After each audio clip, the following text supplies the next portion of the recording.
All right, Heather, A through Z. Uh, let's go with R.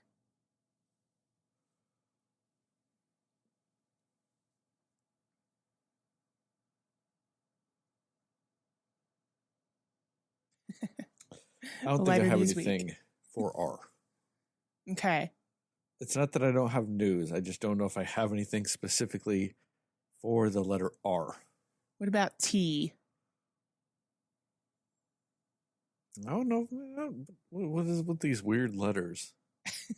Why do you pick more common letters? All right. S. I can kind of make S work. Okay.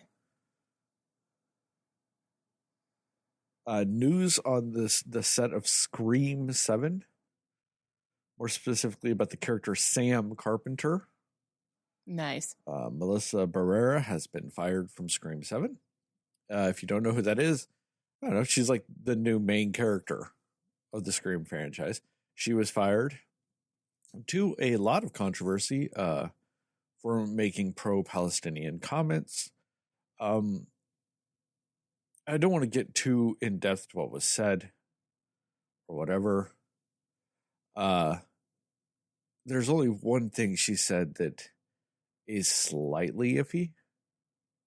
Slightly. Outside of that, she's just like, hey, genocide is bad. Apartheid is bad. Doing bad shit's bad. Yeah. So. Yeah, what I remember hearing about it, I was kind of confused as to why she got such a bad end of the deal for any of it. But yeah. I mean, there's one thing she said that toes the line as to typical anti-Semitic propaganda. But it's still very iffy to me whether or not that directly is, because there's two ways to imply it. It was what she said about the media. And if you're implying that Jewish people control the media, that's when you're going anti-Semitic propaganda. If you're saying that the Israeli government uses a lot of propaganda to sway the world media as a whole, that's more or less a factual statement. Okay. That's something they've said they do. That's something they obviously do. They do constantly lie to always sway public opinion to be on their side, even to their own people. So that's not a factually incorrect statement.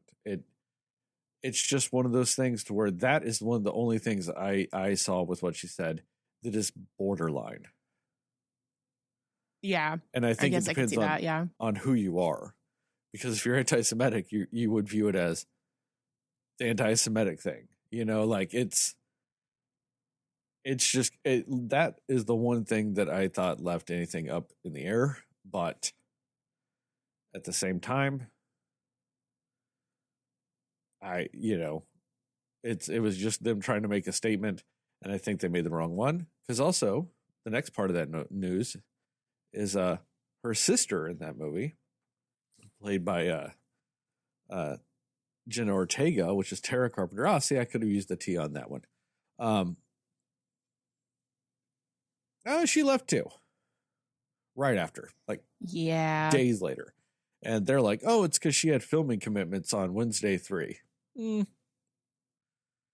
tired of, it's a little too close for, why would you even be like, she's in it? You know what I mean?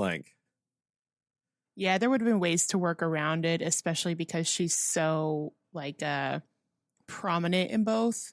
Yeah, she's the second main character. Yeah, and everybody kind of, I feel like so many people wanted to watch it because she was in it for both of these. So yeah, that wouldn't have really made sense.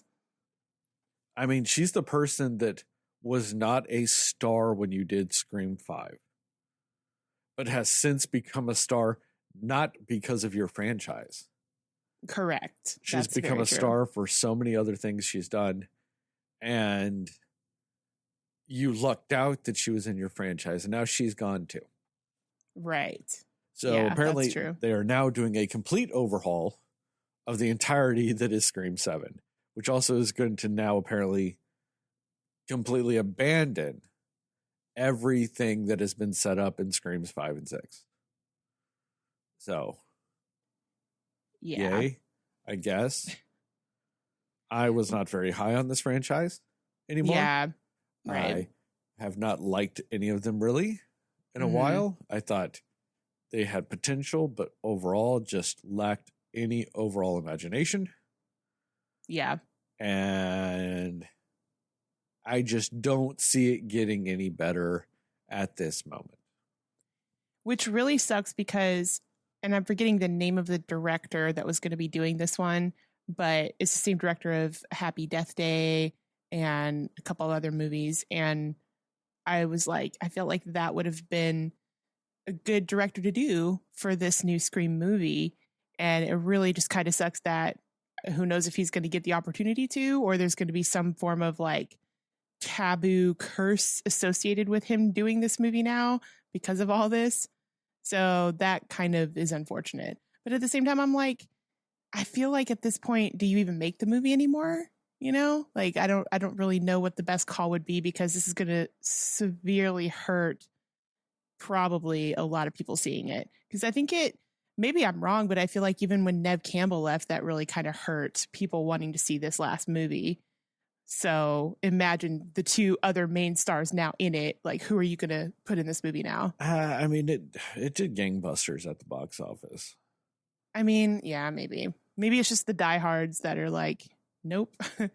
I don't know. Or maybe it didn't actually affect it, but people went in being like, this is going to suck because of it, you know? I think it was that weird two-edged sword of, I think the older generation of Scream fans soured on it, but the younger generation of Scream fans that maybe got more invested at Scream 5 didn't care.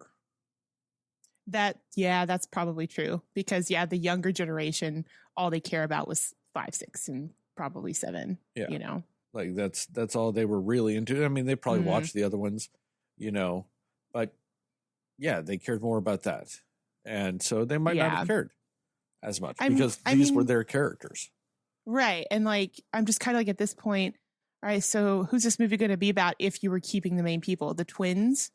I don't care enough about the twins to do a whole Scream movie about them. Kirby, I mean, I'd be more interested in one that revolved around Kirby than probably any of the other characters.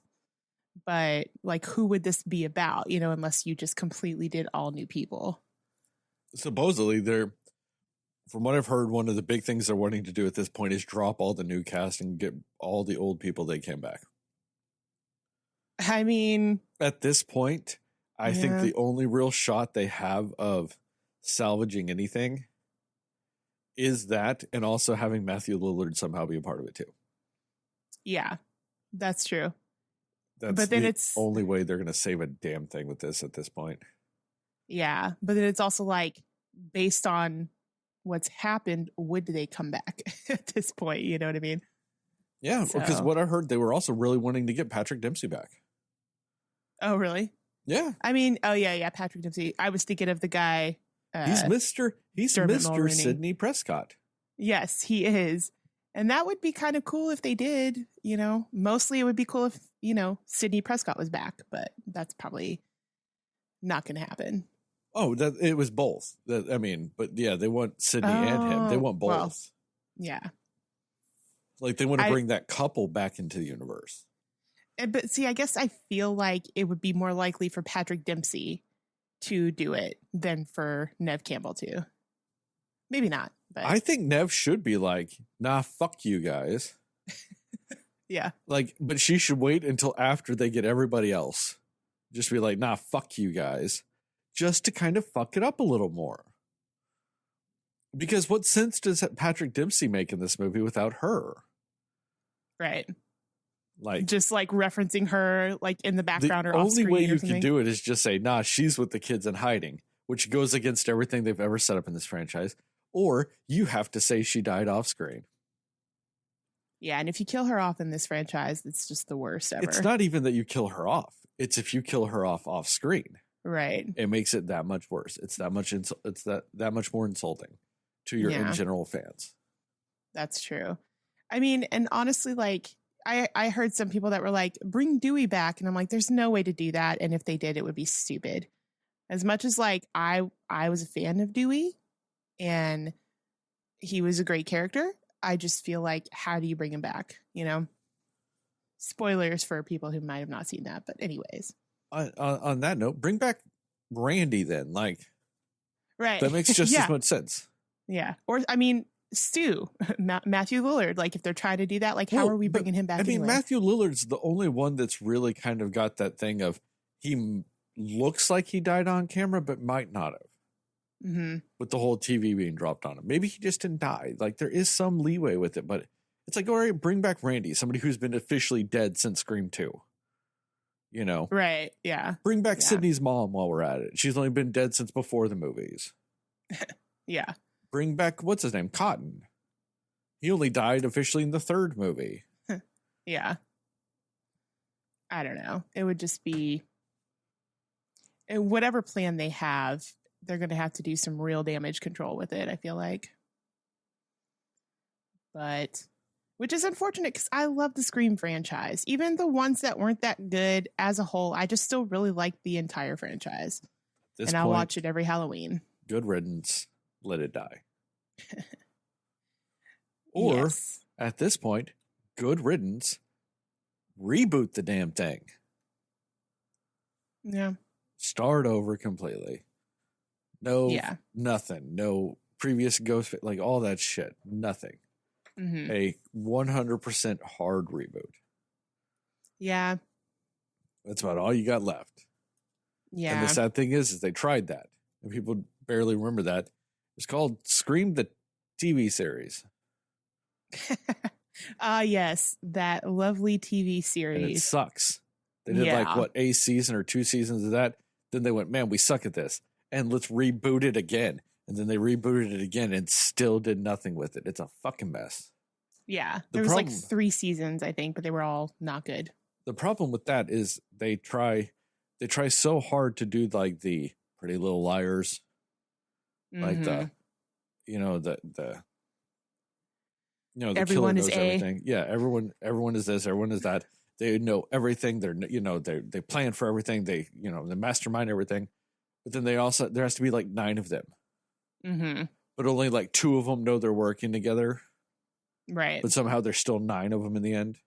Mm-hmm. Working independently of each other, doing all this shit. And it's all that all ties back to the first one because they all want that twist of it's Stu and like they want it's this guy and this guy. They constantly want to keep doing that. Right. Even in the TV shows. And it just makes no sense. Mm-hmm. Because they end up doing that too many times. There's just always more pieces. Then at the end of the season, they're like, man, we stopped all 5 of those killers that were working independently of each other and somehow never crossed each other's paths. For a 6th killer to be revealed at the end. To start the next season. Like, sounds legit. Yeah. I don't know. And it's one of those shows too where I was like, I guess like I kept not expecting, but I kept wanting it to get better and it just never did.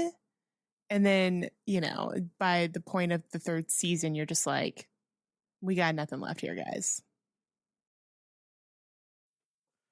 I watched that show because you recommended it to me. Yes, and I'll probably never be able to recommend anything else to you again.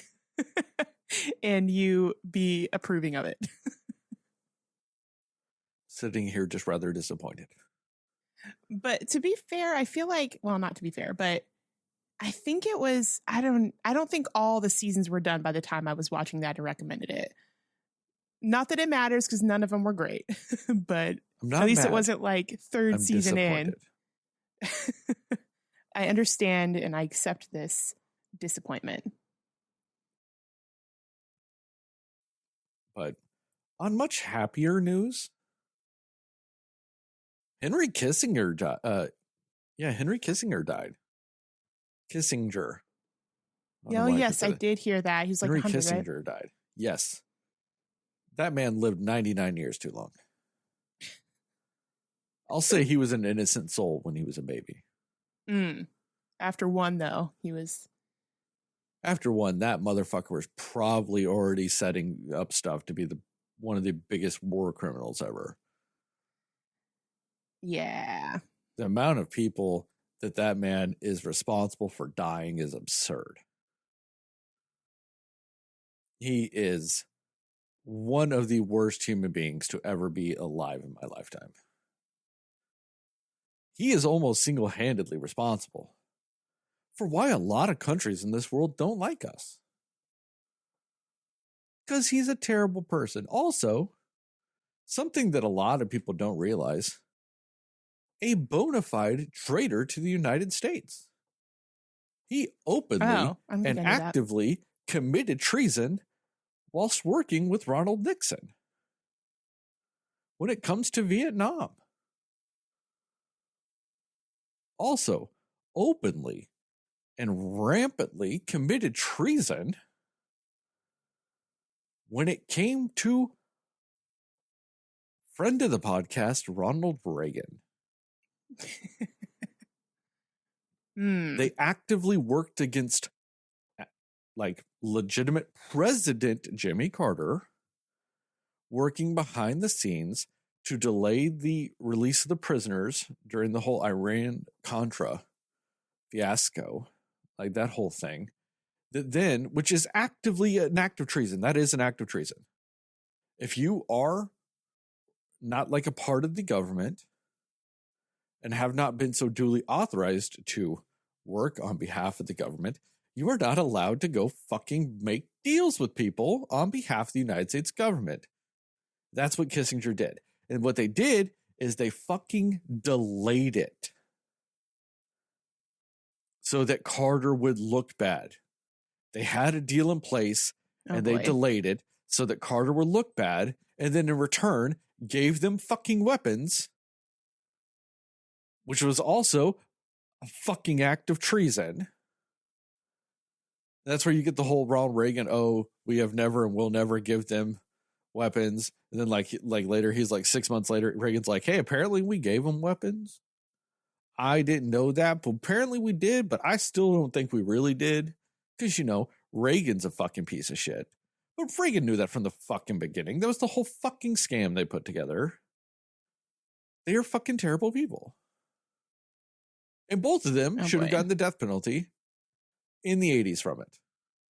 And I'm not even pro-death penalty, and I still think we should have made the righteous and American decision to give Reagan and Kissinger the death penalty. Because fuck them. Fuck them both. I don't even believe in hell. I think hell's too good for both those motherfuckers. Oh, man. But I am happy the fucker's dead. Finally. Yeah, I like how that was on a happier note. Oh, God. November 29th is a kind of great day in my book now. Can't get any happier than that. I'm really kind of sad that it's not a national holiday now. You should write the government about that. Yeah, it should be, fucker died day. Fucking awesome. And also just fuck most American presidents and everything since he became a thing too, because they've all fucking acted like he was a good person. Every single one of those fuckers was like, he's a great friend. He's not. He is a terrible war criminal. And the fact that he just got to live and die on his own accord is really a shame. Now, how soon do we think it's going to be till we get like a movie about his life? Hopefully never. Yeah. I do not give a single flying fuck about anything they want to say about that man. Even if it is like, hey, we're just going to tell you all the terrible shit that he did. That's when you just find somebody that's got a nice, soothing voice and have them just read off a list of all the fucking crimes that asshole committed. Yeah. I'll like that movie. Just a straight up reading that's 2 hours, 3 hours long. Just reading crimes. Yeah. Reading just things that fucker did. Mm-hmm. I really hope his death sucked a little bit. And I don't even mean a little bit. I mean a lot. Did they say how he died? He's 100. Who cares? Yeah, he's 100. Could be it. Yeah. It doesn't matter what it is at that point. It's related to old age. You know, like the specificity, whatever the fuck that word is. Specificity? That word does not matter when you're 100. Yeah. I'm sad he wasn't shot. I'm just kind of hoping maybe he died because whoever was like taking care of him as a nurse grew a conscience and just stopped giving him morphine. And maybe he just died slowly slipping into abysmal agony. It brings you sweet relief to say, doesn't it? Yeah, it does. I feel better about myself now. Yeah. Ready to talk about a Disney animated movie now? Yep. Solid transition again. I'm the best. Yeah.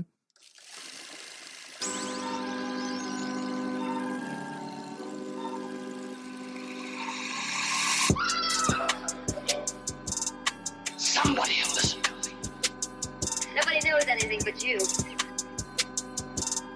All right. Are you ready? Yes. Come on. Cinema Slayers. Hey, Cinefans, and welcome back to another episode of the Cinema Slayers podcast. I'm Sterling, and as always, I'm joined by Heather and not Justin. I'm joined by just Heather. And tonight we are going to talk about what we like, didn't like, and everything in between with the newest Disney animated feature, Wish. We will go spoiler-free recommendations and scores, and then into a more spoiler-centric section with time codes in the description to allow you to jump around if you so require, for both audio and video formats. And unlike the bonus episode we did, I will be doing video for this. I don't have a choice. I don't get the option. There will be video. And with all that, I will start us off. I'm kind of glad we went a little long on the intro. I don't have a lot to say about what is probably the okayest movie that okayed around this year. Yeah. It's not fantastic. It's not great. It's barely good, but it's also not bad. It's not terrible. It's not a waste of time. It just kind of happens. I mean, this is probably one of the first Disney musicals to come out in a while that I don't have something stuck in my head. There is not a single song in this movie that I have remembered since I watched it. I haven't been humming around to shit. Nothing. I had songs from Encanto stuck in my fucking head for, I don't know, however long it's been since that fucking movie came out. Yeah. I have songs from Moana stuck in my head since whenever the fuck that movie came out. And that also applies for both fucking Frozen movies. You know, like this, nothing.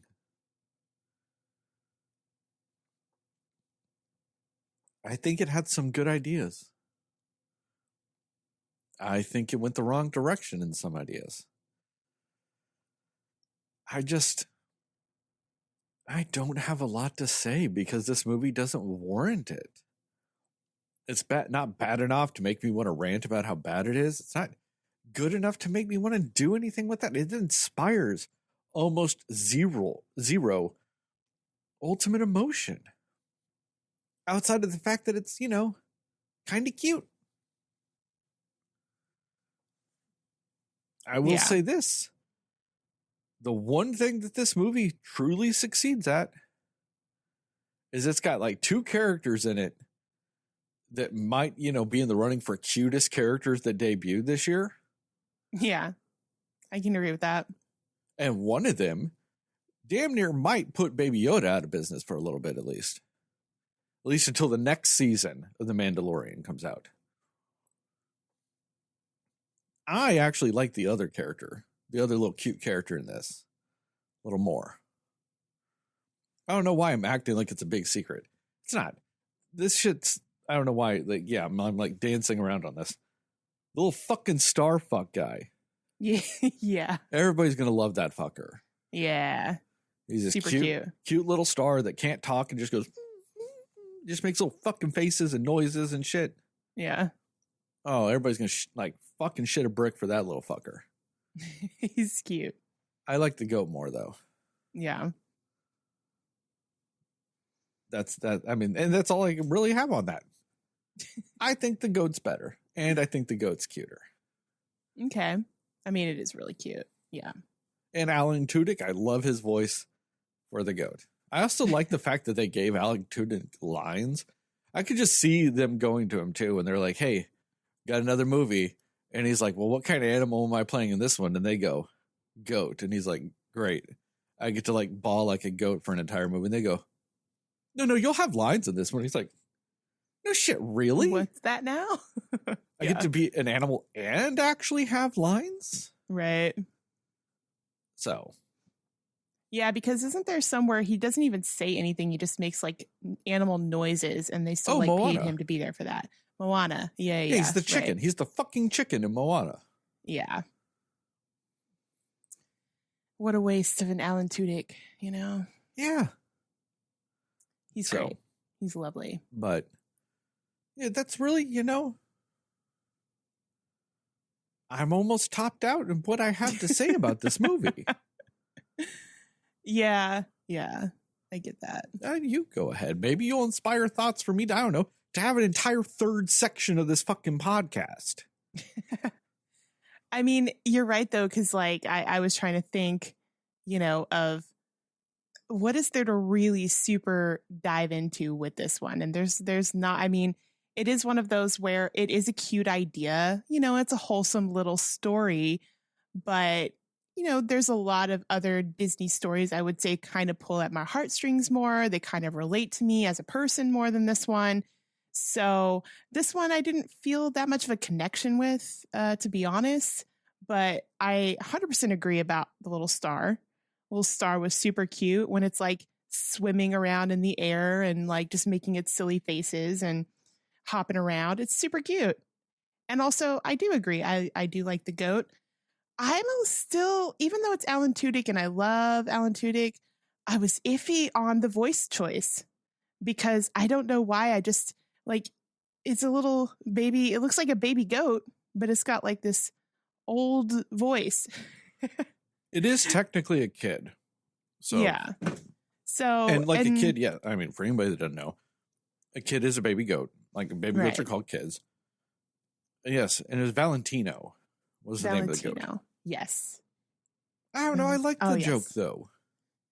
It is. It grows on you. At first I was like, what is going on here? But it grows on you because of what Alan Tudyk does with some of the lines. You know what I mean? Like he makes it funnier than it would be if it was probably anybody else. So I give it a pass for that reason. But I do get it. Like it's the funny joke of like, he's just this, like renowned, very well-spoken, older goat sounding person when it's not. Like it is funny, but it just was a little bit jarring because I just didn't expect it. Again, it grows on you, but, and that's interesting what you say about the songs, because I cannot disagree. Like the thing is, I think the songs were really good. I actually think the songs were probably one of the better parts about this movie, which is sad to say because you're right. None of them are stuck in my head. I vaguely remember what the songs were about or like some of the lines of the songs, but I do not remember, like I don't have it stuck in my head. I don't have the tune in my head, which is really weird because that's just not very like Disney, in my opinion, because I think they have so many movies with just such catchy songs, all the ones you named, and also I think that the catchiest song in this fucking movie is When You Wish Upon a Star.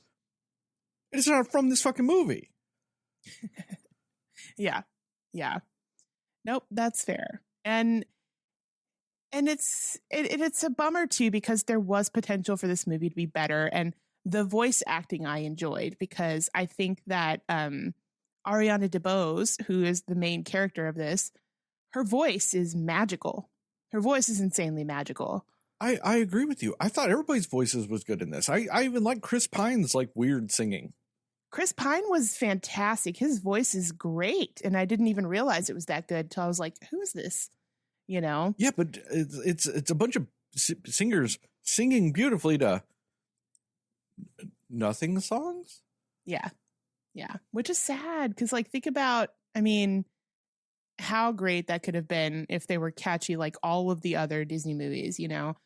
I just don't know what happened here. It was lacking something. There was just something lacking in it that makes it a movie you care about as much as others. But yeah, I don't know. I feel like, and yeah, I agree. Chris Pine, I love that he was in this. I didn't realize that's who it was, because I was like, who is this? Sounds familiar. Really good singer. And then I realized it was Chris Pine, and I was like, oh, okay, there we go. But yeah, I think that there were some interesting concepts in it. I think that there were some clever moments, clever ideas, but it's just unfortunately got to be one of the most forgettable Disney installments of a movie, and I barely remember the name of the main character, and that's only just because I looked it up on IMDb. And then I was like, oh yeah, that's right, that was her name. But yeah, it had potential, but again, like you said, it's not a terrible movie. It's cute. It's got cute ideas, but it was kind of lacking the, I guess I would say, I don't know, conviction of something in this movie, or it was lacking an actual like feeling like it had enough heart behind it. You just feel like they were just like, okay, we ran out of ideas. Let's do a vaguely good idea, but just we need to get it out in theaters, so we're not going to develop the story more, is kind of what it felt like. So that's kind of where I sit with the movie. Yeah, it's just one of those things where like I'm sitting here and I'm just like wishing, no pun intended, that there was just something more about this movie.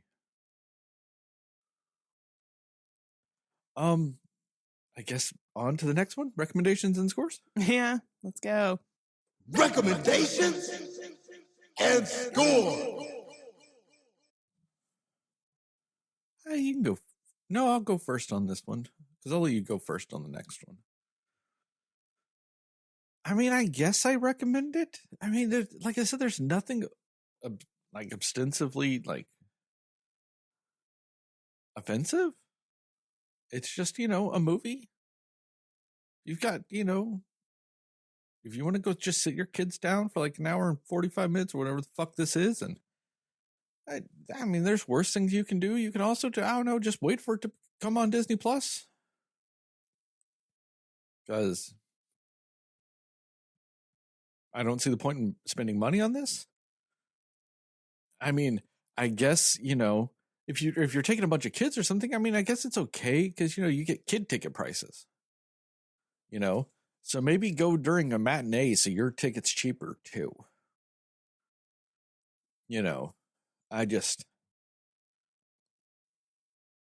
I was looking forward to this movie. And I was bamboozled a little bit. I don't know. It's just inoffensively there. And I'm worried that in a couple of weeks, I'm going to pull a Justin and not remember I fucking watched it. Somebody's gonna be like, "Oh man, Sterling, you should watch that movie Wish." I'll be like, "All right, I'll give it a chance." I'll go on Disney Plus and I'll start watching it. And about 20 minutes in, I'll go, "Fuck, I have seen this." Yeah. It's going to be on par with that, what is it, Renfield? Yeah. I mean, for that, I guess I'm going to give it the lowest passing score I technically can. I'm giving it a 60. Valentino the Goat's cuter than Wishy McWish the fucking star. Out of 100. You? Yeah, again, like it's passable, and it is a wholesome movie. It's got some good ideas, and it's got some really cute characters and great singing. So yeah, watch it if you're just feeling like you want like a wholesome, like family type fun film, I guess. But it's it's just got more potential than it has actually, like what is it? I guess the way that it's actually executed is the word I was looking for. It's not executed as well as the potential that it could have been, if you will. So that's a bummer and that's a disappointment. But there were some moments, it had its moments, and yeah, I think that it's not going to be, I don't think, anybody's list of favorite Disney movies. Probably it's not going to be one that you're just like, this has the greatest new song of the year in it. Like the fact that I'm Just Ken is a song that I think about on a daily basis way more than any of these songs I would ever think about. Like, yeah, it's just what it is, but I don't know.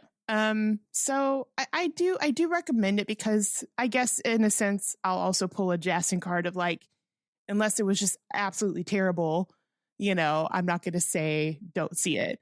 I don't think it's memorable, but I also don't think that you're going to hate it. You'll have a decent time if you like the Disney movies. So give it a shot. But again, it is something that you can wait till it is out of theaters to see.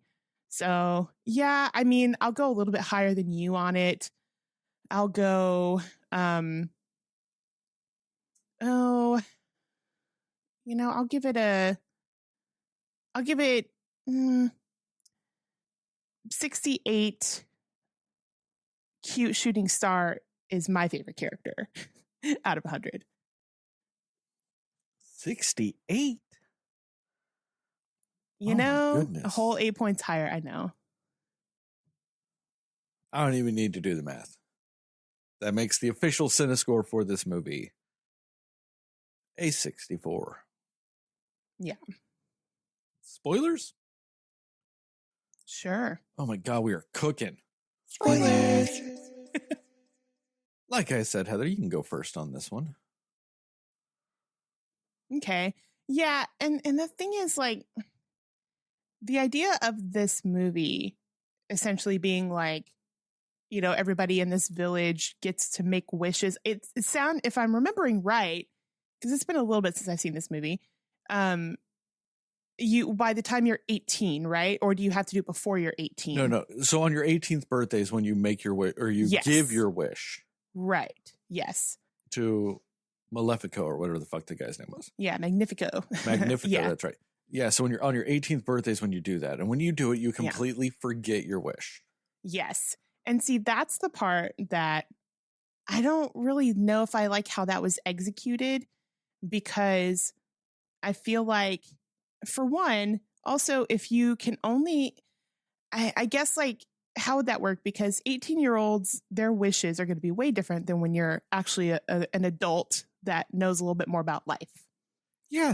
Like, the thing is like, when I'm 18, I'm like, I want to be a sex god. There's nothing I wish for more in my life than to just fuck. Yeah. I'm almost 38 now. Yeah. I'm almost 20 years removed from that. I'd probably be like, I don't know, I guess a stable life would be nice. Yeah. Yeah. World Like, peace, something, that's what I do agree with you. I think that is one of the most deeply flawed concepts in this movie. That your wish when you're 18 is what your wish is for your entire life. Also, because like sometimes you find out what your wish would actually mean. Right. You know, yeah. I used to want to be an FBI agent until I talked to some FBI agents and I found out what being an FBI agent meant. I no longer wanted to be an FBI agent. It's not that my dreams were crushed. They just changed.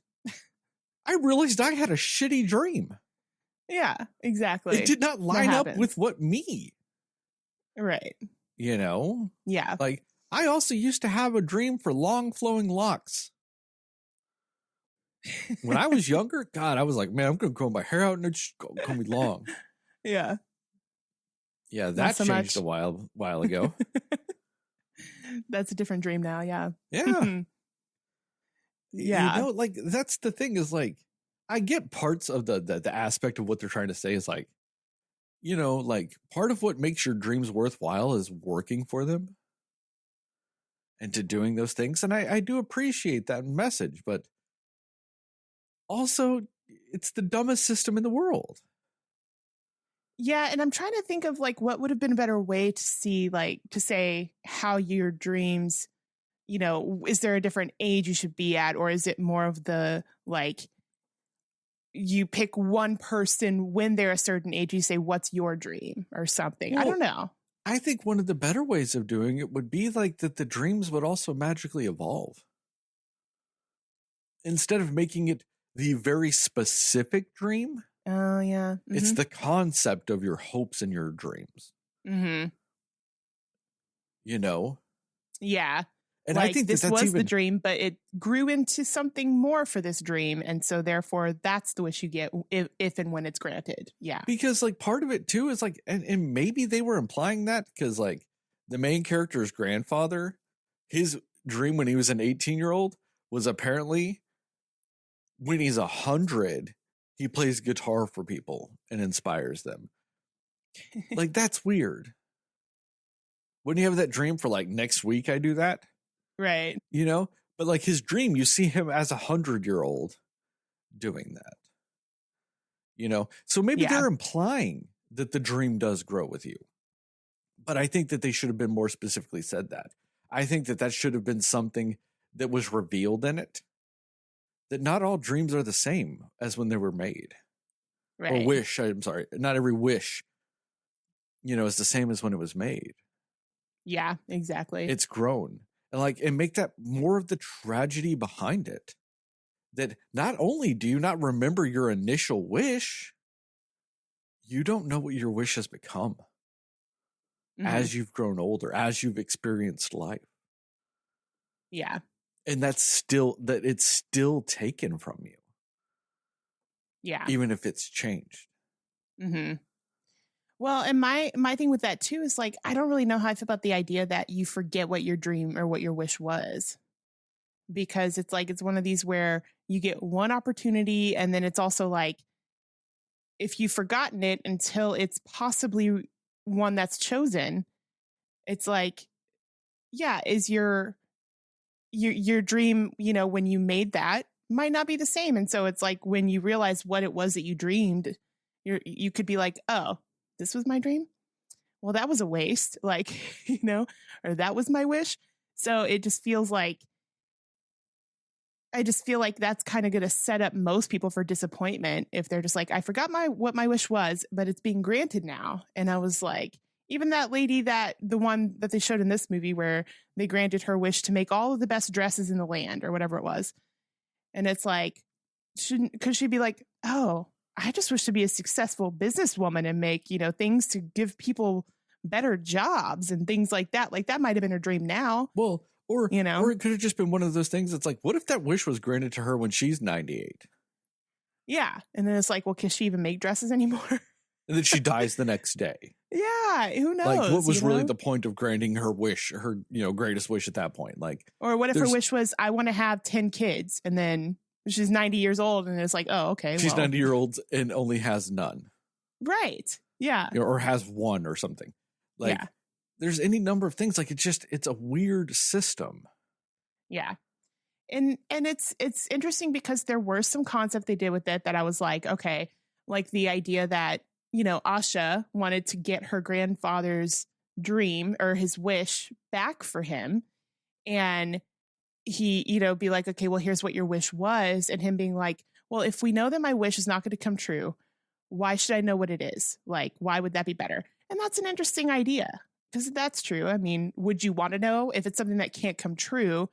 Would you want to know? Or would you be like Asha, where you're like, but you still deserve to know what your wish was, But I think that they should have had somebody accidentally grant their own wish. Yeah. I mean, and they kind of do with the grandfather towards the end of the movie. Mm-hmm. Kind of. Yeah. But I think that would have been a better thing because he has the whole thing with the whole wishing star and all this other stuff. But also, like, what if, because of what the grandfather is doing with his granddaughter, well, it's not him necessarily singing a song that inspires the next generation. He's still inspiring the next generation. What if in doing that, his wish disappears and counts as fulfilled? Yeah. And that gives, Magnifico like worry.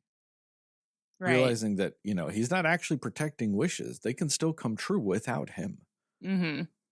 Yeah. Because it's like, well, what if technically Asha was, in a sense, the one that was inspiring the next generation, and Asha was a descendant of his, and in a sense, therefore, his wish was being granted in that just way. Inspired by him, Right. So it's like she does what his wish was because she was inspired by him. So therefore, ex facto, his wish is fulfilled.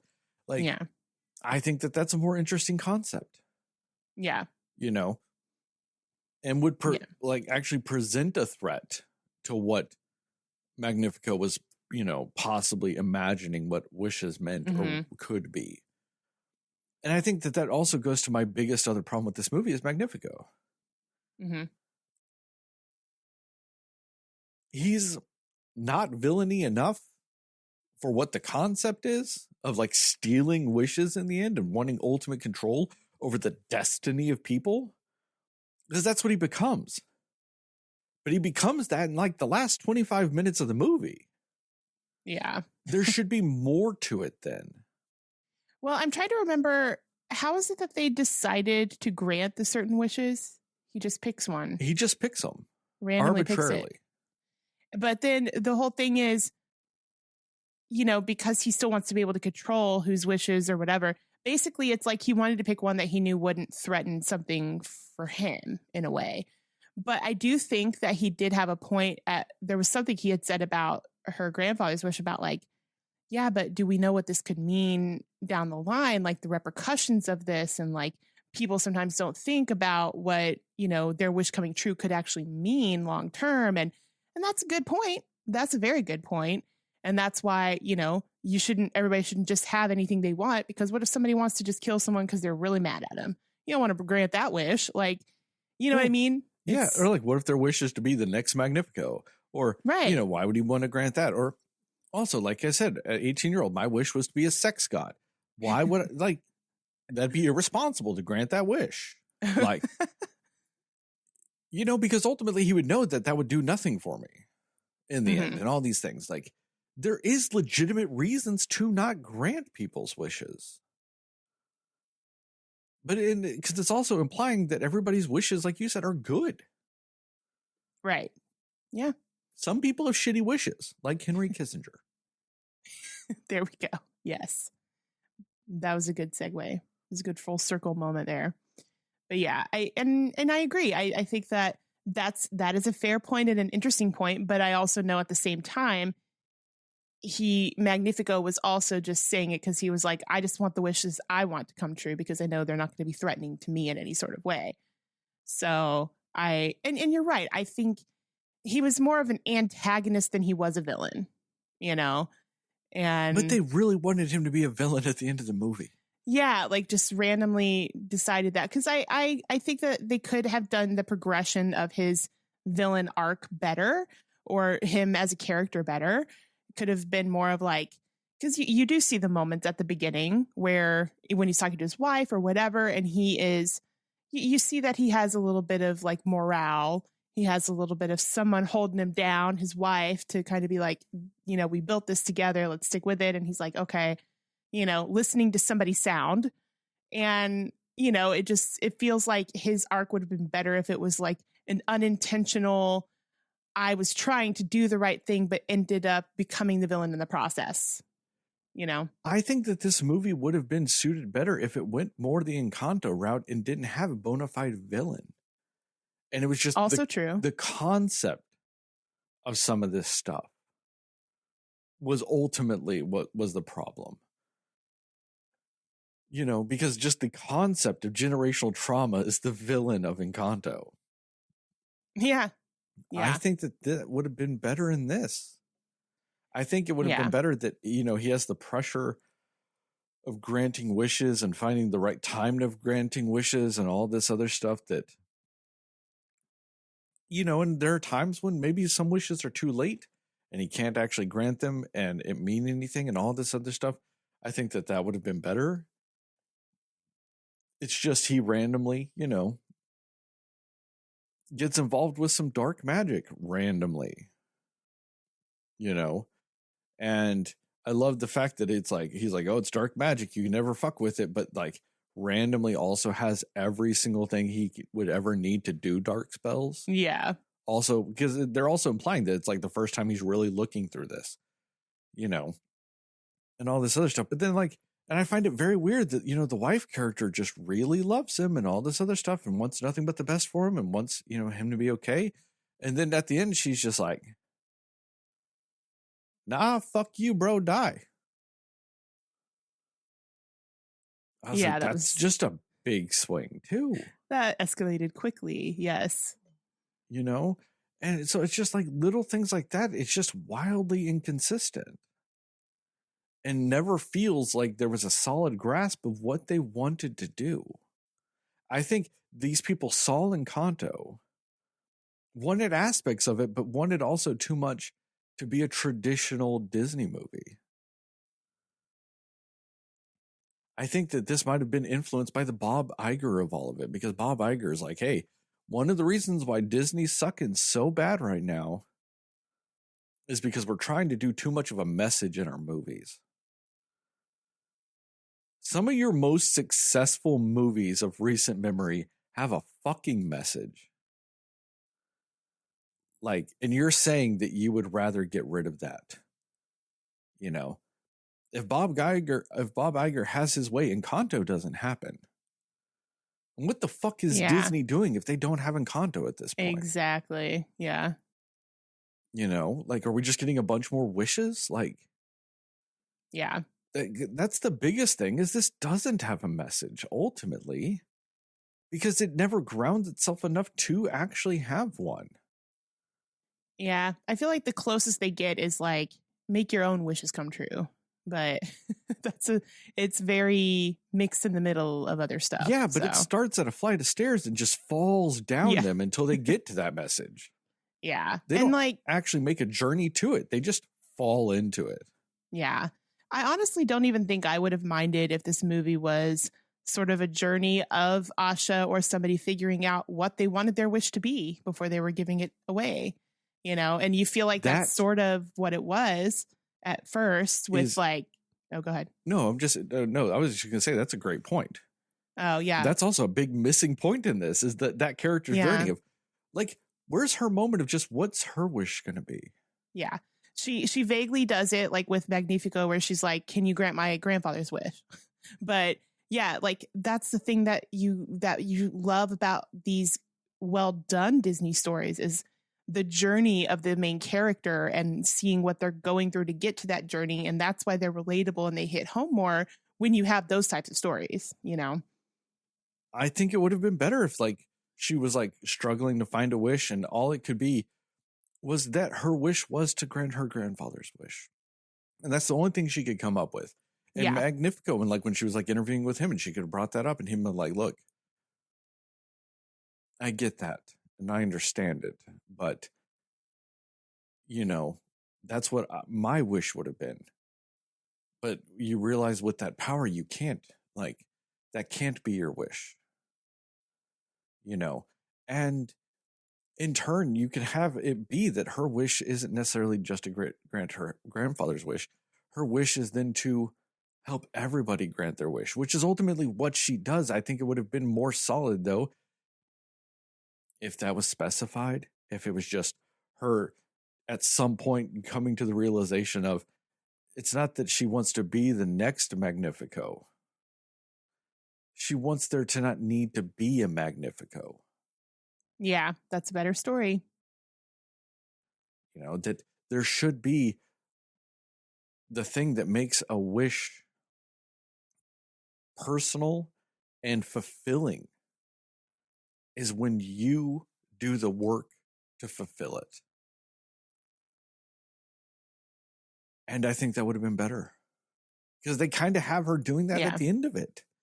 When she's like, hey, you want to fly and you want to do shit. So like, go make planes or whatever the fuck they were doing. Like, also it was weird how this movie was like, oh, we're going to Shrek everything and just have 9 million nods to fairy tale shit.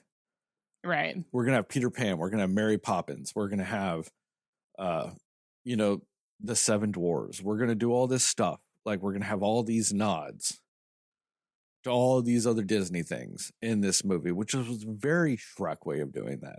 But it's also very weird because it's like, what, 20 years after Shrek? When they're doing that? Yeah. That felt very odd. And yeah, I was just going to say real quick that I'm kind of upset with how they handled the Seven Dwarf characters because they were weirdly one of the more interesting things in this movie. And I don't remember a single one of their names because they all had different names. You know, they all had different names, but they were playing these other characters. And now I don't know which one's which. I'm kind of sad because there was like the one that was angry, grumpy, the one that was grumpy. Gobbo. Oh, that was Gobbo. I don't fucking remember who's who. That's the only one I remember because, yeah, it was the easier name to remember, I feel like. He was just more, I think, memorable than the others, but. I really kind of thought his character stuff was funny. I liked how he was just ultimately pessimistic and ultimately raining down on everyone's parade. Yeah. But then at the end, he was the quickest to jump up for the cause. Yeah. You know? Yeah, I did like that. That's a little interesting story arc. I like that. But also, like I said, they were the Seven Dwarves with just different names. And I'm like, I don't remember any of their names. I know there's Grumpy and there's Sleepy and, you know, that's all I really remember. Yeah. Yeah. Agree.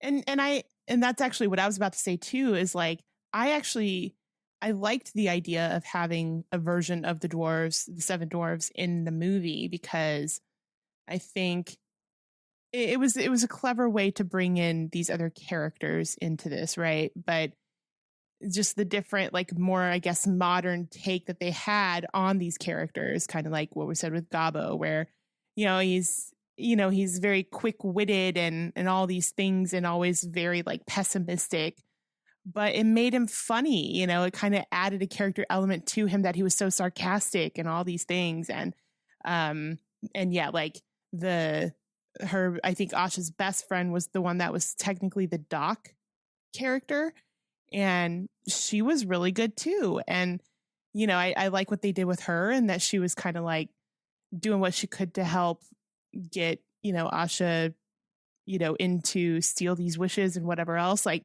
there were interesting elements that they did with it, but yeah, I don't know, I feel like I don't know. I agree that there could have been something a little bit better as far as how they handled that as well.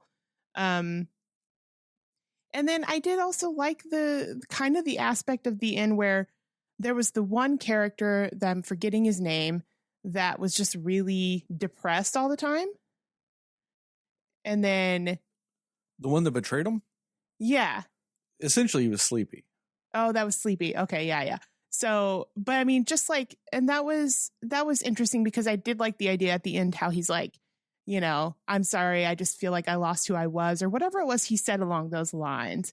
And I thought that was really a cool, like, kind of apology thing to put into this based on the story. But at the same time, like, there's not a whole lot of build up to anything with him either that warrants that. You know what I mean? It just feels like a very odd number, like, oh, well, that was very mature of him and very nice of him and not unexpected, because like you know a little bit about him, but not enough to feel like that was like a strong character growth, because we don't get enough of him before that, Yeah, especially because they had him playing Sleepy. And they were like, oh, no, that's because he actually lost his wish. Okay. Does that mean everybody who loses their wish goes sleepy? But also it's like, but like you said, it's because you have no point of reference. You should have seen him. That should have been a part of the movie. Him giving away his wish. Yeah. You need to see the change to make the change at the end work. Yep, I agree. And also, why is every animal in this movie, like, why is their wish to talk? That's a good point. Very convenience factor for the songs that they do. Apparently not a single animal in this movie wishes for anything other than to talk. Yes, to be heard or whatever. I don't know. I don't know. If I was a bear, maybe I want a steak. Yeah, maybe you're just hungry. That's a very real thing. Yeah, no, that's a good point. And there was, it was predictable in some ways too, because like even with Star coming around and helping with the wishes, you knew Star was going to have to leave. And so that's why he was giving her the powers to be able to grant the wishes on her own. You knew that the queen was going to be the ruler in the end after Magnifico, went villainy. So there were some tropes. I know the queen helped stop Magnifico. Would you trust her though? I mean, I don't know. She's not the best judge of character, probably. I mean, she was married to and presumably fucking the villain of this whole movie. Created this kingdom with him. Yeah, just turned real quick. And everybody's like, but now you're good. Uh-huh. We have zero worries about it. And that's funny too, because like you do see the moment where she's trying to appeal to him before he turns actual all villain. But I just feel like, especially, as much as she talked about like, we built this together, we wanted to make something of this, like that she would have done something else to try to appeal to him as a villain before she was just like, well, I tried the one time before he was full blown bad and it didn't work. So he's got to go. Like, I don't know. I mean, yeah, that's a big, big change. We had a conversation where you were still teetering a little bit. You were still on the edge of it. And then I brought you back, but that was it. Like, like we talked once, it didn't work out. So you need to die. Yeah. It could have even just be like, you shouldn't be ruler, but it was like, we gotta destroy. We must destroy him. Yeah. Stop him at all costs. And at this point, that means he's got to die or being trapped in a fucking mirror forever or whatever. Like, right. It's just so much like, I was just like, that's such a quick swing. And like, nothing felt earned. Maybe that's also the biggest problem in this movie is nothing feels completely earned. It's like they were wishing for this movie to be what they wanted it to be. And they didn't want to put any of the work in. Mm-hmm. Yeah. I mean, and also something that I also just thought of is Asha's mom. If I'm understanding right, her wish was for her grief to go away after the dad died or her husband died. If I want to say that was what her wish was, because they talked about like, how deeply she felt after she found out what it was or something like that. But am I misremembering that? Oh, I have no fucking clue. Okay. I know she was sad because her wish was destroyed, quote unquote. Okay. But it wasn't even destroyed. Okay. Okay, because and maybe that was my misunderstanding of it, but I thought the sadness or whatever was because of the grief. That was just when your wish is destroyed, you're filled with a little bit of despair because like a part of you is gone. Even if you didn't know what it was and you didn't remember it. Oh, right. It went away. That makes more sense. Because for some reason, the way that it played out or what I saw or thought was that her wish was for her grief to go away about her husband. And then she realized that that's what her wish was. And so she had her grief back. I get it. Yeah. I would hope that's not her wish as an 18-year-old. I mean, I guess that's fair, but we don't know their ages, maybe. I'm hoping she didn't get married when she was 16. Have a kid or, that's like 8 when they die. That's and fair. She's just so young that when she's 18, or I guess she would have had to have been even less than 16 for her wish to be, I don't want to feel sad about my husband. Listen, it's Disney. So they be marrying people young in Disney.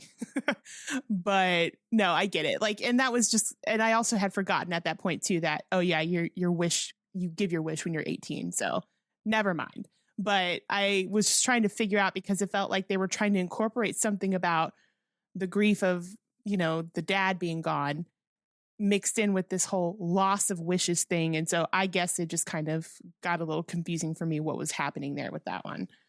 But fair enough. That is fair. But yeah, I feel like it also kind of sucked though when Asha was, trying to explain to them like, hey, I got your wishes back. I know what they were, whatever. Like she was very unsupported by her family. And I kind of get, it's like, well, why do we want to know these wishes if they're not going to be granted?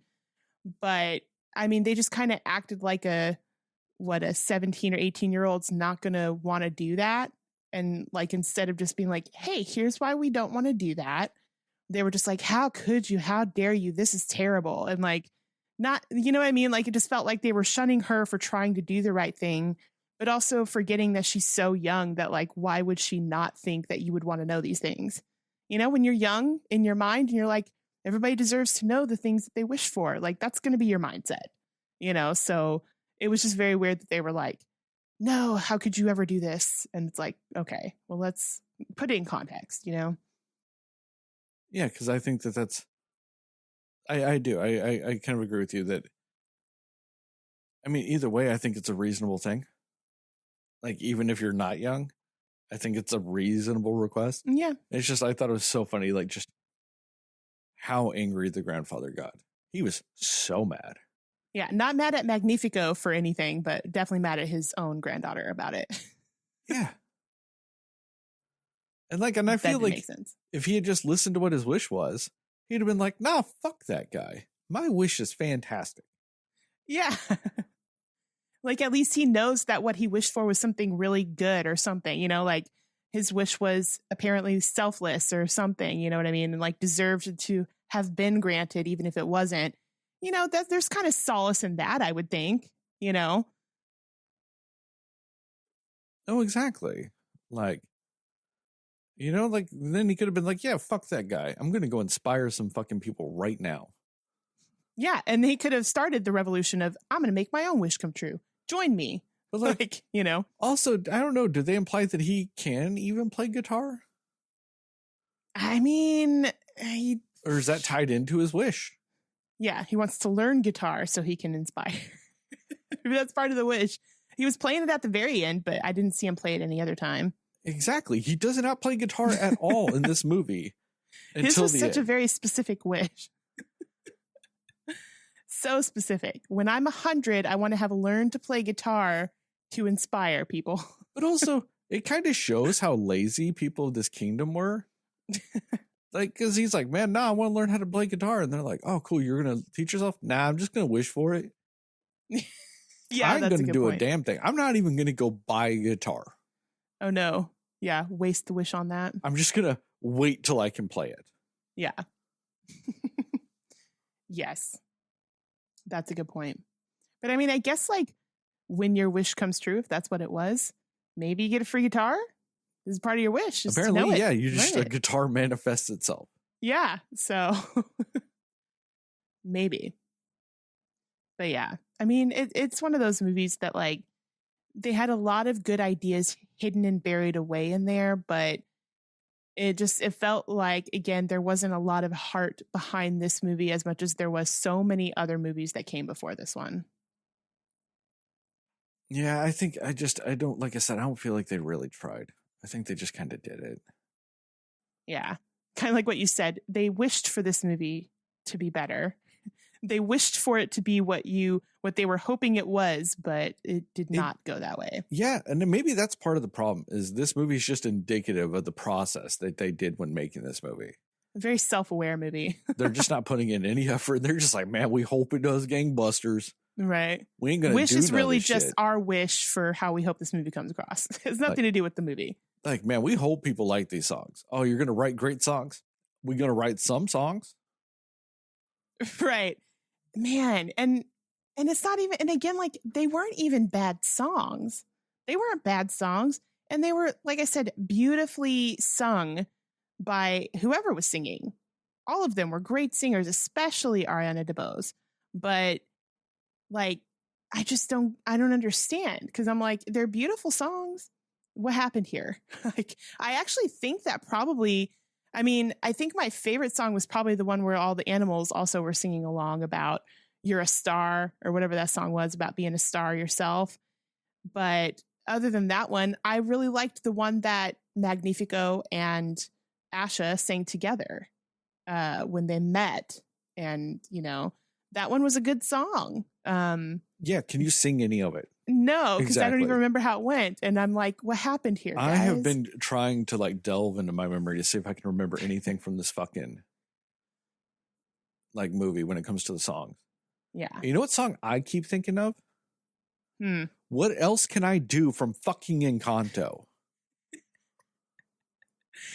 Anytime I try to think of a song from this movie, yeah, I think of that song. Yeah, which, I mean, maybe unpopular opinion, that's probably my least favorite of the songs from Encanto. Ooh, I think you're crazy. I love that song.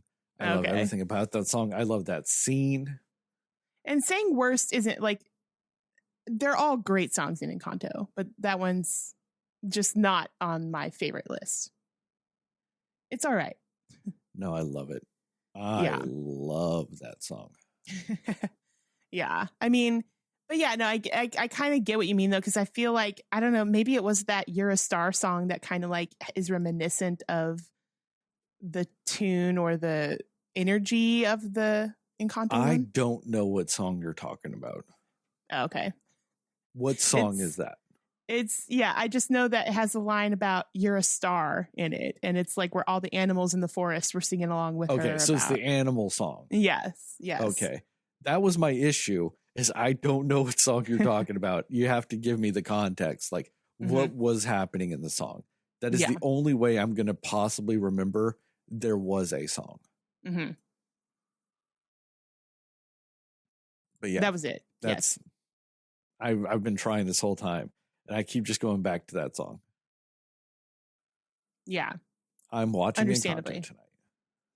Understandable as well. I mean, yeah, I don't even think it's recency bias with that, but like, I just think that's probably my favorite Disney movie. You know? It's great in all the ways. Well, you can't even say that. Wish was the most recent one you watched. I mean, true, but I guess I just mean like, well, there were a few that came out after Encanto, but that was such a huge movie when it came out. I guess maybe not musicals, just Disney movies. Yeah. Yeah, because I'm thinking like, I know Luca came out after, but it wasn't really a musical. It was just a Disney movie. It was Pixar. Or Pixar, yeah. But Red. Yeah. Now, Turning Red, though. Turning Red, great. Turning Red is a good movie. Yeah. Loved Turning Red. It is good. I like Encanto better still, but it is good. It's very good. Yeah, I think I'm going to watch Encanto tonight and tomorrow before football. Might try to fit me a Moana in there. Nice. Maybe after football tomorrow, might watch me a Frozen. Then just going back to the good Disney stuff. find time to throw Frozen 2 in there. Yeah. I think Frozen 2 is slept on. Really enjoyed Frozen 2. I don't think it's as good as Frozen 1, but I think it's damn good. Still pretty good. Yeah. I'm definitely going to watch it before I ever even remember that Wish is a movie. Yes. Agreed. Yeah. Which it's just unfortunate because you're like, again, there was potential here. And even if they had songs that were a little bit more catchy that you would remember, that alone probably would have given us a few more points. At least give us the catchy, good songs. If I remembered a single fucking song from this movie, I might have given it a C. Yeah. 1. And that's why it is such a waste of these amazingly talented voices, too. I'm like, you're giving us all you got here with these songs, but they're just not memorable. So. Yeah. Anyway, do you got any more thoughts? I've got fucking nothing. I'm tapped. I feel like this is just has got to be a record for one of our shortest episodes because that's just what this movie does. Like, there's just nothing to unpack or, give that connection to, unfortunately. In our early days, we did a few that were under an hour. Okay. And I'm talking long time ago. We did a few that were under an hour. Zombieland Double Tap was an hour 8. Gemini Man, hour 20. Joker, hour 25. I guess Zombieland probably just because it was so much like the first one that I think we just didn't have as much to say on that one. I mean, Rambo Last Blood, me and Justin went for an hour and 10 minutes. We spent about 25 minutes of that talking about Frozen. I remember that. Ad Astra, we went for an hour 11. Hustlers, an hour 3. That's interesting because that was a great movie. So fucking succinct on shit. Ready or Not, we went for 53 minutes. Wow. And those were Hustlers and Ready or Not were great movies. Yeah. So we went so much shorter back in the day. What happened to us? I don't know. Yeah, I'm looking. Oh man, we used to just go hour and a half, hour 45 minutes. Spider-Man Far From Home, hour 8. Wow. I think part of it is also we didn't do all the fucking intros. Like the intros were not as long either. Oh yeah, because it was probably just when it was the original game more so.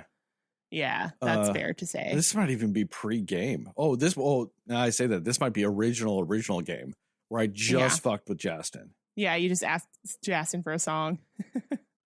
I mean, Men in Black International, 51 minutes. Oh man, that movie. Brightburn, we did in 53. And I think that was also back when Devin was still with us. Yeah. And yet that's also when we went 3 hours for Game of Thrones. Yeah. 2 hours for Avengers Endgame.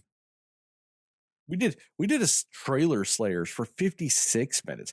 That means we just talked about trailers for 56 minutes, but then only spent an hour and 3 minutes talking about Hellboy. I'm curious which trailers those were now. But yeah, that's interesting. That trailer Slayers, we talked about trailers for the Addams Family animated, The Lion King, X-Men Dark Phoenix, The Boys, and Swamp Thing, the TV series. Okay. The Swamp Thing I know was me. Because I love Swamp Thing. So I guarantee that was me. Ooh, we did a trailer Slayers. Me and Justin did a trailer Slayers for an hour and a half. Talking about Avengers Endgame, Aladdin, Game of Thrones, Hellboy, X-Men Dark Phoenix, and so much more. Nice. You and Devin did a trailer Slayers. Talking about Aladdin and Child's Play. It was just us? Yeah. See, that was so long ago, I don't even remember it being one where it was only me and him. Oh, yeah. The evolution of our podcast, ladies and gentlemen. I mean, we've gone longer on this right here than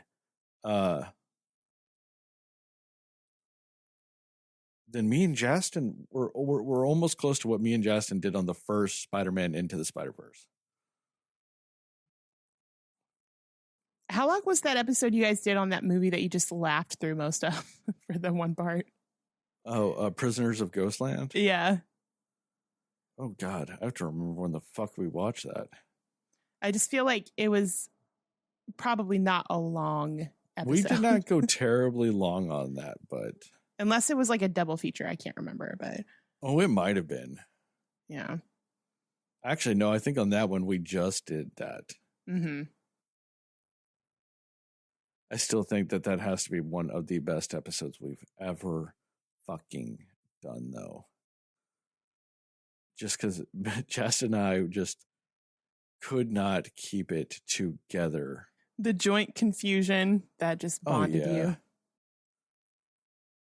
Oh my God, I cannot find this. I think I'm close, though.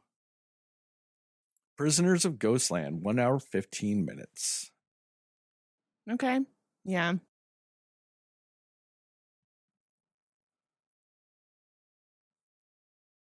What the fuck is the movie Kate?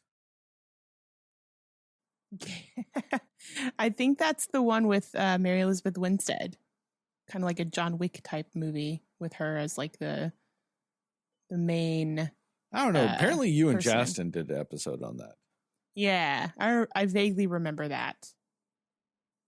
I was not on that, and I don't even know what movie it is. Oh, yeah, it is. You're right. The Mary Elizabeth Winstead, Woody Harrelson Netflix movie. Yeah. I guess. Anything else? I got nothing. On that note, thank you guys for listening to this episode of the Cinema Slayers podcast. Check us out on the internet at www.cinemaslayers.com. We're Cinema Slayers Podcast on Facebook, Cinema_Slayers on Threads and Instagram, at Cinema Slayers Pod on TikTok, at Cinema Slayers Pod on YouTube. Shout out to Plug Migo and Mundo Ochoa for our theme song and logos, respectively. Give us a 5-star rating and review. We'd really appreciate it. It really help us out. Tell your family, tell your friends' family, tell your family's friends, and most of all, tell those dear sweet mothers, because dear sweet mothers love. That would be Chris Pine. No lies told on that one. Remember, here at the Cinema Slayers podcast, we are both pro slut, pro Sydney, and pro naked. I shouldn't say we're both, because we're 3 things now. Remember, you are Knuff. Did I add something to that? And I think I forgot. I thought I might have added one more thing to that. Was it the pro torture thing? No. Okay. No, isn't that just Justin? Justin is pro torture. Just me. You guys said Oh, it was you. me. I don't even remember who the fuck's pro torture on this. Yeah. I just know it's not me. It's not really any of us, but you know. And I think that was the look you gave me last time I said that. I said it for a reason. That's all I know. I don't remember what that reason is, but I said it for a reason.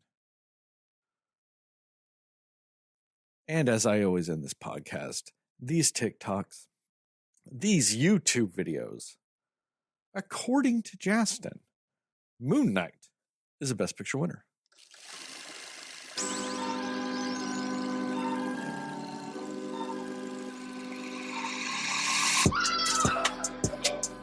We can insert an old Justin rant on this Nobody piece. knew it was anything but you. Be like, oh, I like Burger King even though I never eat it. Cinema Slayers. Do you kind of a little bit miss those arguments with him? Nah. Because it's been settled that that's It was the always Arthur settled. of the. Oh no, that what is it? Keynes is the Arthur. That's Yeah. what it was. Yeah. Like, just the fact that Justin was lying about it, I just wanted him to admit it to himself. It was really a psychology lesson for Justin. I knew the truth. I needed Justin to know the truth too, and to know that the truth was okay. It's a service you did, a service you provided. Yes. Because like I said, I know the fucking truth. I never wavered.